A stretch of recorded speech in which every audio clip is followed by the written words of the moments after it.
Hello students, हम रोज़ की तरह फिर एक बार आपके सामने हाजिर हैं फिजिक्स के एक नए टॉपिक के साथ। और आज अपना जो फिजिक्स का टॉपिक है वो है श्रेणी क्रम में जुड़े संधारित्रों की तुल्यधारिता।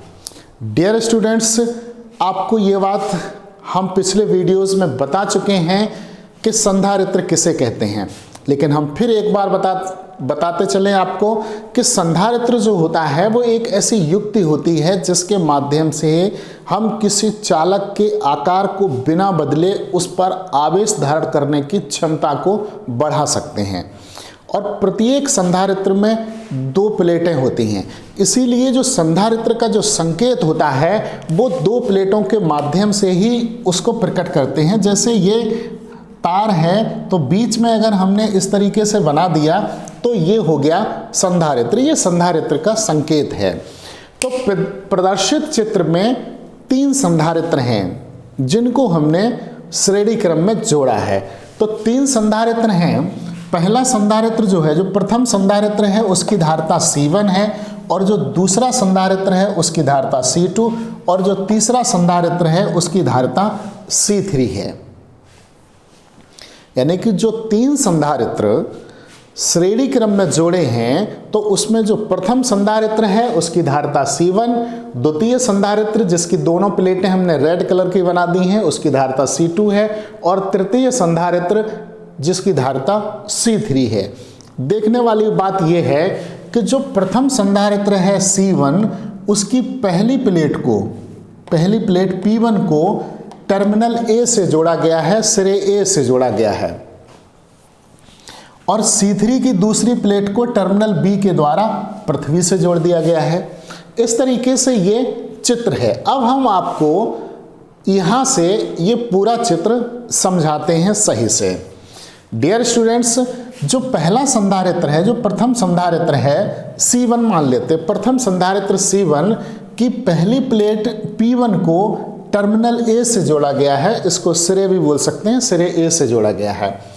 संधारित्र C1 की दूसरी प्लेट P2 को संधारित्र C2 की पहली प्लेट से जोड़ा गया है। ये देखिए, ये संधारित्र C1 की दूसरी प्लेट को दूसरे संधारित्र C2 की पहली प्लेट से जोड़ा गया है, और संधारित्र C2 की दूसरी प्लेट P2 को संधारित्र C3 की पहली प्लेट P1 से जोड़ दिया गया है। ये देखिए जुड़ी है। संधारित्र C3 की दूसरी प्लेट P2 को टर्मिनल B से जोड़कर पृथ्वी से जोड़ दिया गया है। इस तरीके से तीन संधारित्रों को जोड़ा गया है, यानी कि पहले संधारित्र की दूसरी प्लेट को उससे अगले वाले की पहली प्लेट से जोड़ दें, और इसी क्रम से यदि हम जोड़ते चलें तो इस प्रकार का जो संयोजन होता है वो कहलाता है श्रेणी क्रम संयोजन।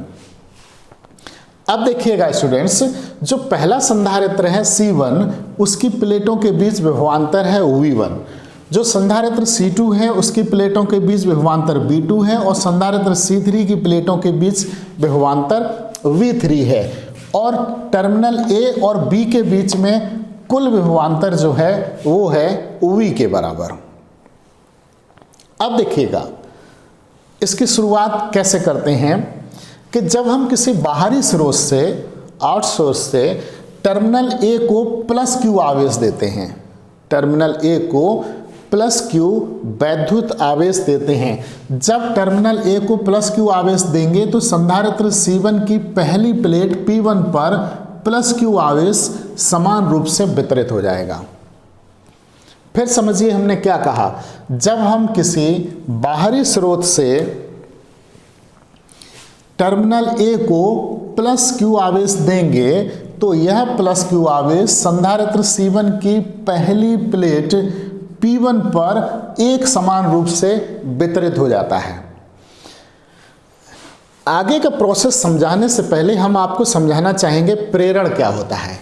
तो देखिएगा स्टूडेंट्स, जैसे ये कोई चालक प्लेट है और जिस पर एक समान रूप से धन आवेश वितरित है, और इसके पास में कोई दूसरी चालक प्लेट है, इस पर किसी तरीके का कोई आवेश नहीं है, लेकिन ये चालक प्लेट है। तो होगा क्या कि इस चालक प्लेट के अंदर वाली सतह पर ऋण आवेश आ जाएगा और बाहर वाली सतह पर धन आवेश हो जाएगा। ये क्रिया कहलाती है प्रेरण।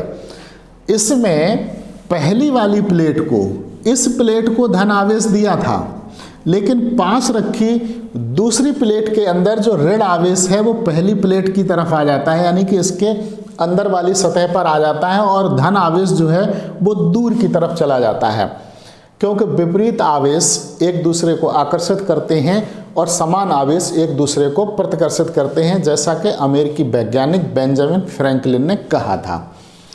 तो इस प्लेट के अंदर जो ऋण आवेश है वो अंदर की साइड आ जाएगा और जो धन आवेश है वो दूर की तरफ आ जाएगा। ये क्रिया कहलाती है प्रेरण, इंडक्शन। फिर हम अपने पुराने टॉपिक पर आते हैं। जब हम किसी बाहरी स्रोत से टर्मिनल ए को प्लस क्यू आवेश देते हैं तो संधारित्र C1 की पहली प्लेट P1 पर प्लस क्यू आवेश समान रूप से वितरित हो जाता है, लेकिन फिर प्रेरण की क्रिया के कारण संधारित्र C1 की दूसरी प्लेट पर अंदर वाली सतह पर माइनस क्यू आवेश उत्पन्न हो जाता है और इसका स्वतंत्र धन आवेश, ये पॉजिटिव जो बाहर की सतह पर उत्पन्न होगा, वो इस तरीके से हो जाता है। लेकिन संधारित्र C2 की जो दूसरी प्लेट है, संधारित्र C1 की जो दूसरी प्लेट है वो संधारित्र C2 की पहली प्लेट से, ये देखिए, जुड़ी हुई है। तो संधारित्र C1 की दूसरी प्लेट पर जो बाहर की साइड ये जो धन आवेश है इसको बोलते हैं स्वतंत्र धन आवेश। ये स्वतंत्र धन आवेश संधारित्र C2 की पहली प्लेट पर चला जाता है, पहली प्लेट P1 पर चला जाता है। पुनः प्रेरण की क्रिया होती है और संधारित्र C2 की दूसरी प्लेट पर माइनस क्यू आवेश उत्पन्न हो जाता है और इसकी बाहरी सतह पर उत्पन्न स्वतंत्र धन आवेश संधारित्र C3 की पहली प्लेट पर चला जाता है, क्योंकि संधारित्र C2 की दूसरी प्लेट संधारित्र C3 की पहली प्लेट से जुड़ी हुई है। अब संधारित्र C3 की पहली प्लेट धनात्मक हो गई, पुनः फिर से प्रेरण की क्रिया होगी और संधारित्र C3 की दूसरी प्लेट के अंदर साइड माइनस आवेश उत्पन्न हो जाएगा, यानी कि ऋणात्मक आवेश उत्पन्न हो जाएगा और बाहरी सतह पर धन आवेश उत्पन्न हो जाता है, जिसको हम बोलते हैं स्वतंत्र धन आवेश। चूंकि संधारित्र C3 की दूसरी प्लेट टर्मिनल B के द्वारा पृथ्वी से जुड़ी है, अतः पृथ्वी से आने वाले इलेक्ट्रॉन बाहरी सतह पर उत्पन्न स्वतंत्र धन आवेश को निरावेशित कर देते हैं और ये धन आवेश इस तरीके से खत्म हो जाता है। डियर स्टूडेंट्स, इस तरीके से होता क्या है कि तीनों संधारित्र C1, C2 और C3 की पहली प्लेटों पर धनावेश और दूसरी प्लेटों पर ऋण आवेश उत्पन्न हो जाता है, यानी कि तीन संधारित्र हैं, तीनों संधारित्रों की पहली प्लेटों पर प्लस क्यू आवेश और दूसरी प्लेटों पर माइनस क्यू आवेश उत्पन्न हो जाता है। चूंकि अभी हमने आपको बताया था कि संधारित्र C1, C2 और C3 की प्लेटों के बीच जो विभवांतर है वो है क्रमशः V1, V2 और V3। टर्मिनल A और टर्मिनल B के बीच में जो कुल विभवांतर है वो है V। अब देखिएगा,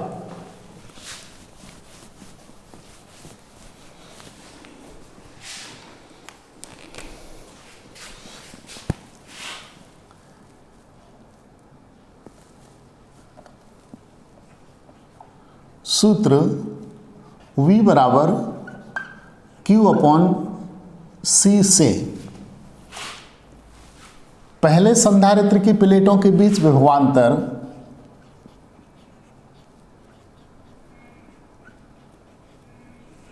V1 बराबर हो जाएगा Q/C1, B2 बराबर हो जाएगा Q/C2 तथा V3 इक्वल टू हो जाएगा Q/C3। C3। ये तीसरे संधारित्र की प्लेटों के बीच विभवांतर है। यदि टर्मिनल A और टर्मिनल B के बीच में जो कुल विभवांतर है वो V है, यदि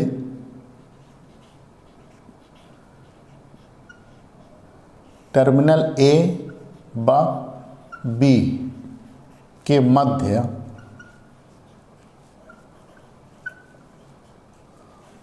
कुल विभवांतर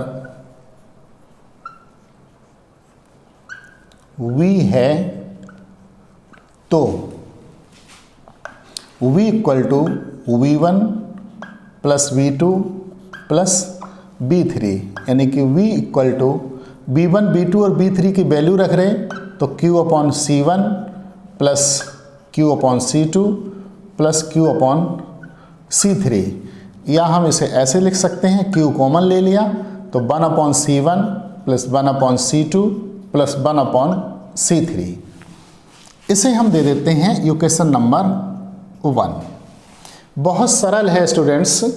अब देखिएगा, यदि टर्मिनल A और टर्मिनल B के बीच में 3 संधारित्रों के स्थान पर कोई एक संधारित्र हो जिसे Q आवेश दें, तो उसकी प्लेटों के बीच विभवांतर जो है वो V2 हो, प्लेटों के बीच विभवांतर V हो, और यदि उसकी धारता C हो तो V बराबर हो जाएगा Q अपॉन C। इसे हमने समीकरण नंबर दे दिया 2। फिर एक बार समझ लीजिए, यदि पूरे संयोजन में जिस तरीके से 3 संधारित्र जुड़े हैं C1, C2 और C3, 3 संधारित्रों के स्थान पर कोई एक संधारित्र हो जिसकी प्लेटों पर Q आवेश हो, प्लेटों के बीच में विभवांतर V हो और उसकी धारता C हो, तो वह इन तीनों संधारित्रों के संयोजन के बराबर होगा, उसके समतुल्य होगा, अर्थात V बराबर होगा Q अपॉन C। इसको हम इस तरीके से लिख सकते हैं, समीकरण 1 व समीकरण 2 से LHS बराबर है तो निसंदेह RHS भी बराबर होगी, यानी कि Q upon C equal to Q into 1 upon C1 plus 1 upon C2 plus 1 upon C3। Q से ये Q कैंसिल हो गया तो 1 upon C equal to 1 upon C1 plus 1 upon C2 plus 1 upon C3। इस तरीके से ये हमारा सूत्र आ गया श्रेणी क्रम में जुड़े संधारित्रों की तुल्य धारिता का व्यंजक। अब देखिएगा students, 1 upon C equal to 1 upon C1 plus 1 upon C2 plus 1 upon C3। इसका सीधा सीधा मतलब है कि श्रेणी क्रम में जुड़े संधारित्रों की तुल्य धारिता का व्युत्क्रम उनकी अलग अलग धारिताओं के व्युत्क्रमों के योग के बराबर होती है। फिर एक बार समझिए, ये चूंकि 1 upon C equal to 1 upon C1 plus 1 upon C2 plus 1 upon C3, तो हम इसको इस तरीके से बोल सकते हैं कि श्रेणी क्रम में जुड़े संधारित्रों की तुल्य धारिता का व्युत्क्रम उनकी अलग अलग धारिताओं के व्युत्क्रमों के योग के बराबर होती है। डियर स्टूडेंट्स, एक खास बात हम आपको बताएं कि श्रेणी क्रम में जब संधारित्र जोड़े जाते हैं तो उनकी निश्चित रूप से मोस्टली धारिताएं अलग अलग होंगी। श्रेणी क्रम में जुड़े संधारित्रों की जो तुल्य धारिता होती है, श्रेणी क्रम में जुड़ने वाले संधारित्रों में जो सबसे कम धारिता वाला संधारित्र होता है उससे भी कम होती है श्रेणी क्रम में जुड़े संधारित्रों की तुल्य धारिता। अब हम आपको बताते हैं कि श्रेणी क्रम में जुड़े संधारित्रों की तुल्य धारिता की आखिर क्वालिटी क्या क्या है।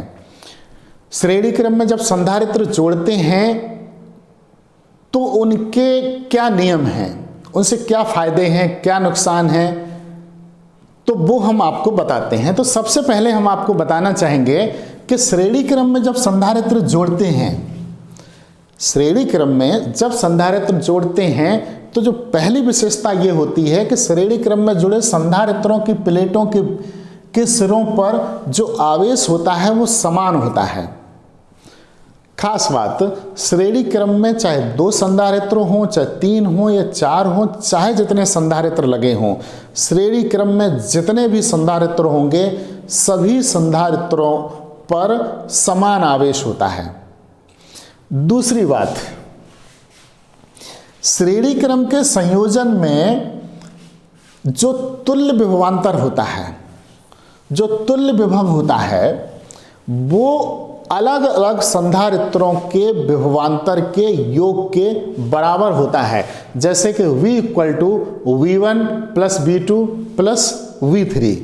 फिर एक बार समझिए कि श्रेणी क्रम के संयोजन में जो तुल्य विभवांतर होता है वो अलग अलग संधारित्रों के विभवांतर के योग के बराबर होता है, अर्थात V = होगा V1 + V2 + V3।